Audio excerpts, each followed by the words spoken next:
हाय सांग माने नमस्कार गुड मॉर्निंग आ समस्त को हैप्पी न्यू ईयर इंग्राजी नववर्षर अनेक अनेक शुभेच्छा शुभकामना आउ ए वर्षटा भी आपण मानकु बहुत भलरे भलरे कटि जाऊ आ मंगलमय हो प्रभु जगन्नाथ पाखरे एतिकी प्रार्थना समस्त भलरे रुहंतु आ जगन्नाथ समस्त को सबु विपदरु रक्षा करंतु घंटा घोड़े रखंतु प्रभु जगन्नाथ।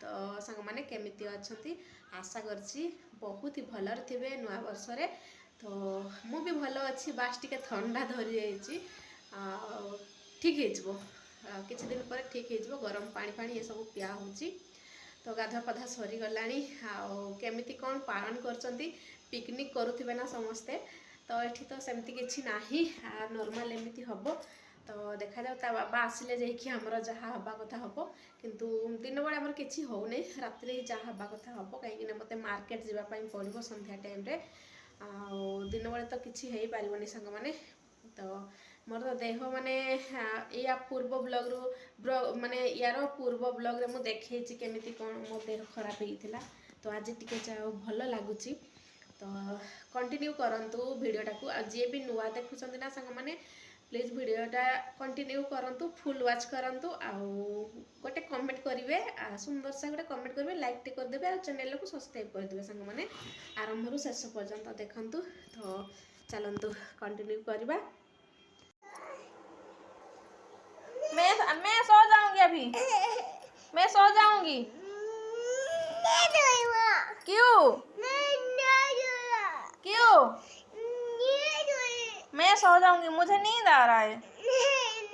आपको नींद नहीं आ रहा है? देखो तो झियो केमती कांदुची। ये कहूची कौन ना मते निद हो नहीं।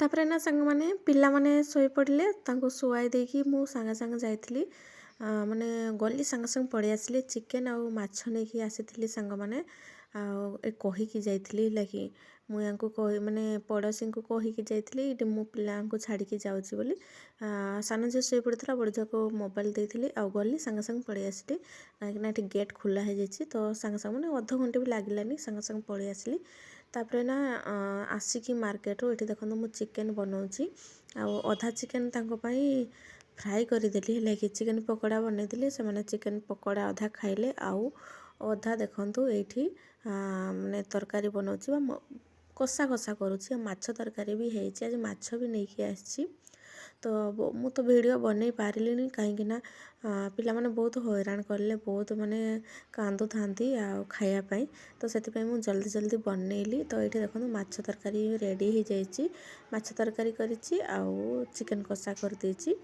तो बड़ झील माछ भजा खाइला आ सान झील खाइला तार चिकेन पकोड़ा आउ ये खाइबे तांकर जोड़ा जहाँ तांकर मन खाइबे आउ तो ये मु खाइबा नहीं आसी सांग मैंने देखंतु चिकेन कषा अल्प टिके नहीं आसी झील आसिक बसी पड़ी माछ तरकारी मु माछ तरकारी खाइबी तापरे डाली दिन बेले मु डाली करथिली तो डाली भी नहीं आसी कहीं एगुड़ा फोपाड़ी बोली यहाँ हूँ नुआ वर्ष दिन वीडियो सांग मैंने से दिन बुधवार भी थिला ना भल बारटा भी थिला तो जहाँ भी हो तापर यहाँ हूँ 2 तारिख दिन सांग मैंने तो 2 तारिख यहाँ हूँ संध्या टाइम वीडियो आ सी ना पहुँची गले राति 1:30 बेले जो 1 तारिख दिन माने 1:30 दिन हाँ सॉरी 1:30 राति पहुँचले मैंने आर 12टा पर 2 तारिख तो से नुआ वर्ष दिन ही धरतु तो से दिन सेमती बास खाई पीकी बुधवार दिन शोई पड़लु आउ राति माने 1:30 आसिले तो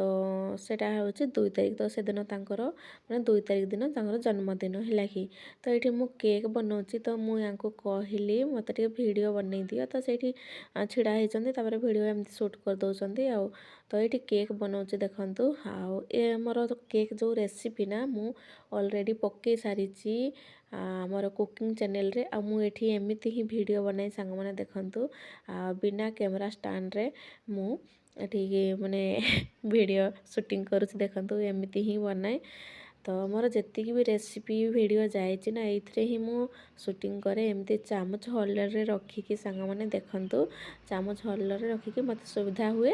ଆଉ ମୋର ଯେଉଁ କ୍ୟାମେରା ଷ୍ଟାଣ୍ଡ ନା ଏଇଟା ସୁବିଧା ହୁଏନି, ବାଗ ହୁଏନି ତ ରଖିବା ପାଇଁ, ସେଥିପାଇଁ ମୁଁ ଏଇଥିରେ ହିଁ ୟୁଜ୍ କରେ। ଆଜିକି 3 ବର୍ଷ 2.5 ବର୍ଷ ହେଇଗଲାଣି, ମାନେ 3 ବର୍ଷ ପାଖାପାଖି ହେଲାଣି ଏଇଥିରେ ହିଁ ମୁଁ ମାନେ ଏମିତି ହିଁ ଭିଡ଼ିଓ ସୁଟ୍ କରେ। ଦେଖନ୍ତୁ ତ କେକ୍ ତ ବନା ହେଇଗଲା ସାଙ୍ଗମାନେ, ତ ଚାଲନ୍ତୁ ଆଉ ସେଲିବ୍ରେସନ୍ କରିବା।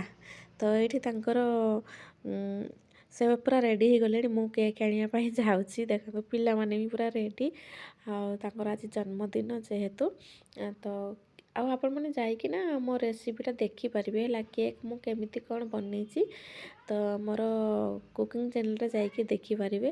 ଏଇଠି ଦେଖନ୍ତୁ ମୁଁ କେକ୍ ନେଇକି ପଳେଇ ଆସିଛି। ମୋ କେକ୍ କେମିତି ହେଇଛି ସାଙ୍ଗମାନେ କମେଣ୍ଟ କରିକି କହିବେ। ଦେଖନ୍ତୁ ଏଇଟା କେକ୍ ପୁରା ରେଡ଼ି, ତ ସେ କହୁଛନ୍ତି ଭଲ ହେଇଛି। ତ ଏଇଠି ଦେଖନ୍ତୁ ଆଉ ବହୁତ ଖୁସି ଲାଗୁଛି। ତାପରେ ଦେଖନ୍ତୁ ଆଉ ନିଜ ହାତରେ ମୁଁ ଆଜି ତାଙ୍କ ପାଇଁ କେକ୍ ବନେଇଛି, ଆଉ ପ୍ରାୟ ମାନେ ଝିଅର ଜନ୍ମଦିନରେ ବି ବନେଇଥିଲି। ତାପରେ ଯେଉଁଦିନ ଜିରୋ ନାଇଟ୍ ସେଲିବ୍ରେସନ୍ ହେଲା ସେଦିନ ହିଁ ବନେଇଥିଲି। 1 ତାରିଖ ବନେଇଥିଲି, ପୁଣି ସାଙ୍ଗେ ସାଙ୍ଗେ ଆର ଦିନ ହିଁ ବନେଇଛି, ମାନେ 2 ତାରିଖ ଦିନ ବନେଇଲି ହେଲା କି। ଆଉ ବହୁତ ଖୁସି ହେଉଛନ୍ତି ହେଲା। ତ ଆମେ କଥା ହେଇଥିଲୁ, ତ ଇଏ କହୁଥିଲେ କି ଯଦି ପହଞ୍ଚି ପାରିବି ତ ଭଲ କଥା। ମୁଁ କହିଲି ହଉ ଠିକ୍ ଅଛି, ଯଦି ପହଞ୍ଚିଯିବ 2 ତାରିଖ ନା ତାହେଲେ ସେଲିବ୍ରେସନ୍ ହେବ। ଆଉ ଏମିତି ନର୍ମାଲ୍, ମାନେ ସେମିତି କିଛି ସେଲିବ୍ରେସନ୍ ନୁହଁ, ବାସ୍ କେକ୍ କାଟିଲୁ।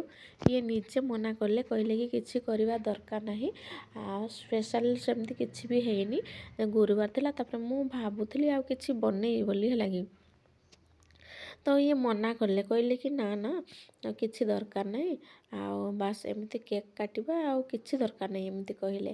ତ ଏଇଠି ଦେଖନ୍ତୁ ଆଉ ଟେବୁଲ୍ ବି ନାହିଁ, ଯେଉଁ ଛୋଟ ଟେବୁଲ୍ଟା ମାନେ ପିଲାମାନଙ୍କ ପାଇଁ ଅଣା ହେଇଥିଲା ପାଠ ପଢ଼ିବେ ବୋଲିକି ଟେବୁଲ୍ଟା। ତ ସେ ଷ୍ଟଡ଼ି ଟେବୁଲ୍ ଯେଉଁ ବେଡ଼୍ ଉପରେ ରଖିକି ପଢ଼ନ୍ତି, ସେଇଟା ନା ଭାଙ୍ଗିଦେଲେ ପିଲାମାନେ ହେଲା କି। ତ ସାନ ଝିଅ ପୁରା ଛାନିଆ ହେଉଛି, କହୁଛି କି ମୁଁ କ୍ୟାଣ୍ଡେଲ୍ ଲଗେଇବି, ଆଉ ବହୁତ ଖୁସି ଅଛି ହେଲା କି। ସିଏ କହୁଛି ମୁଁ କେକ୍ କାଟିବି ଆଉ ମୁଁ ହିଁ କ୍ୟାଣ୍ଡେଲ୍ ଲଗେଇବି। ତ ମୁଁ କ୍ୟାଣ୍ଡେଲ୍ ସଜେଇ ଦେଉଛି, ଆଉ ବେଶୀ ମୁଁ ଲଗାଉନାହିଁ କ୍ୟାଣ୍ଡେଲ୍। ସେ କହୁଛନ୍ତି କି ସବୁ ଚାରିଆଡ଼େ ଲଗେଇ ଦିଅ, ଆଉ ଯେତିକି ଅଛି। ତ ମୁଁ କହିଲି କି ନା ନା ଥାଉ, ଅଧିକା କାହିଁ ଲଗେଇବା, ଏମିତି କହୁଛି। ତାପରେ ଦେଖନ୍ତୁ ସାନ ଝିଅ ପୁରା ଛାନିଆ ହେଇଯାଉଛି, ଦେଖିବେ ମାନେ ଦେଖନ୍ତୁ ସିଏ ପୁରା ଚାକୁ ନେଇକି କହୁଛି କି ମୁଁ କାଟିବି, ହାପି ଟୁ ୟୁ ମାମା ମୁଁ କାଟିବି, ଏମିତି ହେଉଛି। ମାନେ ଏତେ ଛାନିଆ ହେଉଛି କ'ଣ କହିବି। ଆଉ ଯାହାର ବି ଜନ୍ମଦିନ ଯିବ ନା ଏମିତି ହିଁ କରେ ସାନ ଝିଅ। ତାପରେ ନା ଆମର ଆଗରୁ ପ୍ଲାନିଂ ଥିଲା ହେଲା କି, ଆଉ ଆମେ ନା ପୁଷ୍ପା 2 ଦେଖିବା ପାଇଁ ଯିବୁ ଏମିତି ମାନେ ଭାବିଥିଲୁ ହେଲା।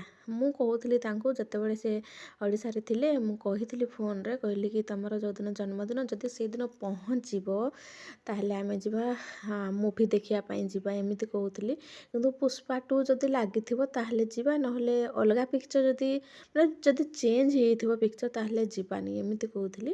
ତ ହଁ କହୁଥିଲେ। ଆଉ ଆଜି ନା ଯିବା ପାଇଁ ବହୁତ ଇଚ୍ଛା ଥିଲା, ଦେଖିଲା ବେଳକୁ ଆଜି ହିଁ ଚେଞ୍ଜ ହେଇଯାଇଛି, ମାନେ 1 ତାରିଖ ଦିନ ଚେଞ୍ଜ ହେଇଯାଏ ସାଙ୍ଗମାନେ। ତ 27 ତାରିଖ ଲାଗିଥିଲା ପୁଷ୍ପା 2, 1 ତାରିଖ ଦିନ ଚେଞ୍ଜ ହେଇଗଲା, ମାନେ 2 ତାରିଖ ଆଉ ଗୋଟେ ଲାଗିଲା ହେଲା କି। ତ ମୁଁ କହିଲି କି ଅଲଗା ପିକ୍ଚର୍ କ'ଣ ଲାଗିଛି, ଆଉ ଅଲଗା ପିକ୍ଚର୍ ଲାଗିଛି ତାହେଲେ ଆଉ ଯିବାନି ମୁଭି ଦେଖିବା ପାଇଁ। ତାପରେ ଏମିତି ବାହାରକୁ ଟିକେ ଯିବା ଆଉ ବୁଲିକି ଆସିବା, ଆଉ କିଛି ଖାଇକି ବୋଲି ଭାବୁଥିଲୁ। କିନ୍ତୁ ମୋର ପେଟ ବି ମାନେ ଖରାପ ହେଇଥିଲା। ୟା ବ୍ଲଗ୍ରେ ତ ମାନେ ୟାର ଯେଉଁ ପୂର୍ବ ବ୍ଲଗ୍ଟା ମୁଁ ପକାଇଥିଲି, କହିଥିଲି କେମିତି କ'ଣ, ତ ସେଥିପାଇଁ ମୁଁ ଭାବିଲି ଛାଡ଼ ଯାହା ବି ହଉ ଘରେ ଆଉ ଏମିତି କେକ୍ କାଟିଦେବା। ଇଏ ନିଜେ କହିଲେ ଆଉ କୁଆଡ଼େ ଯିବାର ନାହିଁ, କାହିଁକିନା ଥଣ୍ଡା ବି ଏକ୍ସେସ୍ ହେଉଛି, ପିଲାମାନଙ୍କର ଦେହ ବି ଖରାପ ହେଇଯିବ। ଏମିତି ବହୁତ ମୁସ୍କିଲରେ ଦେହ ଠିକ୍ ହେଇଛି, ଆଉ ବହୁତ ଦିନ ହେଲାଣି ଥଣ୍ଡା ଧରିଛି। ତାପରେ ମୋତେ ବି ଥଣ୍ଡା ଧରିଛି ନା, ଆଉ ସେଥିପାଇଁ ମନା କଲେ ଇଏ। ତାପରେ ଏଠି ଦେଖନ୍ତୁ ଆଉ ସାନ ଝିଅ ମାନେ ସିଏ ତ ମାନେ ଲିଭେଇ ଦେଲା ହେଲେ କି, ଯେଉଁ କ୍ୟାଣ୍ଡେଲ୍ ଲିଭେଇ ଦେଲା। ତ ବଡ଼ ଝିଅକୁ ଖୁସି କରିବା ପାଇଁ ପୁଣି ଥରେ କ୍ୟାଣ୍ଡେଲ୍ ଲଗେଇ ଦେଇଛି, ଆଉ ତାକୁ ହାପି ବାର୍ଥଡେ ମାମା ଏମିତି କହୁଛି। ତ ଖୁସି ହେଇଗଲା ଟିକେ ଝିଅ। ତ ଏମିତି ଥିଲା ଆମର ନ୍ୟୁ ବର୍ଷ ଆଉ ନ୍ୟୁ ଇୟର୍ ଯେଉଁ ଫାର୍ଷ୍ଟ ଦିନ ତାପରେ ସେକେଣ୍ଡ ଦିନ ଏଇଟା 2 ତାରିଖ ଦିନ ଏମିତି ଥିଲା ସାଙ୍ଗମାନେ ଏମିତି କଟିଲା ବହୁତ ଭଲ ଲାଗିଲା ଖୁସି ଲାଗିଲା। ତ ଏଠି ଗୋଟେ ମୁଁ ପ୍ଲେଟ୍ ଆଣିବା ପାଇଁ ଯାଉଛି କାହିଁକିନା ମୋ ପଡ଼ୋଶୀଙ୍କୁ ଟିକେ ଦେବି ଯାହାହେଲେ ବି। ତ ସାନ ଝିଅ ସବୁ ନହେଲେ ଖାଇଦେବ ଆଉ ସେ ଖାଇବା ପାଇଁ ବହୁତ କାନ୍ଦୁଛି ତ ମୁଁ କହୁଛି ରହିଯା ଆଣ୍ଟିକୁ ଟିକେ ଦେବା। ତ ସିଏ କାନ୍ଦୁଛି ଆକ୍ଚୁଆଲି କହୁଛି କି ମୋତେ ସେ ପ୍ଲେଟ୍ରେ ଦିଅ ମୁଁ ଖାଇବି। ତ ଏମିତି କହୁଛି ବହୁତ ହଇରାଣ କରେ ସାନ ଝିଅଟା ସାଙ୍ଗମାନେ ସତରେ ଏତେ ହଇରାଣ କରେ ନା ସବୁ ଜିନିଷରେ ହଇରାଣ କରେ। ତ ଏଠି ମୁଁ ତାଙ୍କୁ ଅଧା କେକ୍ ଦେଉଛି ଆଉ କେକ୍ ଅଧିକା ଖାଇଲେ ବି ପୁଣି ଦେହ ଖରାପ ହେବ। ଆଉ ମାନେ ବହୁତ ମାନେ ଯେଉଁ କ୍ରିମ୍ ବି ଅଛି ନା ତ ବହୁତ ଥଣ୍ଡା ଅଛି ଏମିତି ଫ୍ରିଜ୍ରେ ମୁଁ ରଖିଦେଇଥିଲି କେକ୍ଟା ତ ଆହୁରି ଥଣ୍ଡା ହେଇଯାଇଛି। ଆଉ ସାନ ଝିଅ କେମିତି ଖାଇବା ପାଇଁ କାନ୍ଦୁଛି ସେ ବହୁତ କାନ୍ଦୁଛି କହୁଛି କି ମୋତେ ଏଇଟା ହିଁ ଏଇ ପ୍ଲେଟ୍ଟା ହିଁ ଦରକାର। ମୁଁ କହିଲି କି ରହିଯା ମାମା ତୋତେ ଅଲଗା ପ୍ଲେଟ୍ ଦେବି। ଦେଖନ୍ତୁ କେମିତି କାନ୍ଦୁଛି ବହୁତ ଜିଦ୍ଦି କରୁଛି ବହୁତ ଜିଦ୍ଦି ତା ବାବା ଧରିଛନ୍ତି। ତ ମୁଁ କହିଲି କି ଏଇଟା ନେ ମାମା ଏଇଟା ନେ। ତ ଏଇଥିରେ ମୁଁ ତାକୁ ଦେଉଛି ସାଙ୍ଗମାନେ ଦେଖନ୍ତୁ। ଆଉ ଏମିତି ଥିଲା ବ୍ଲଗ୍ଟି ସାଙ୍ଗମାନେ।